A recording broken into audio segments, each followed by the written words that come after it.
আম গাছের সবচাইতে একটি ভয়াবহ রোগ হলো অ্যানথ্রাকনোজ। এটা সম্পর্কে জানুন এবং এটার প্রতিকার সম্পর্কেও জানুন। মাল্টিক্রাফটিং বিডিতে আপনাদেরকে স্বাগতম।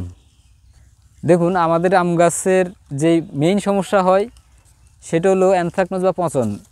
সেটা আমরা এখানে একদম ক্লিয়ারলি দেখতেছি। দেখুন, এই গাছটা থেকে ফুল কিন্তু আসার মুহূর্তে এখানে অ্যানথ্রাকনোজ আক্রমণ করেছে। এই অ্যানথ্রাকনোজটা হলে আপনি ঠিক গাছের ডগটা এরকম কালো হয়ে যাবে এবং কালো অবস্থার মতো একদম ফোড়া ফোড়া অবস্থার মতো হয়ে যাবে। আপনি এই অবস্থা যখন দেখবেন তাহলে আপনি তখন কি সমাধান নেবেন? দুটো সমাধান আছে সহজে। একটা হলো কার্বেন্ডাজিম প্লাস ম্যানকোজেব গ্রুপের ওষুধ স্প্রে করতে পারেন। এটা পার লিটারে 2.5 ml বিকালে স্প্রে করবেন, সবসাথে ভালো হবে। আর প্রপিকোনাজল গ্রুপের ওষুধ স্প্রে করতে পারেন।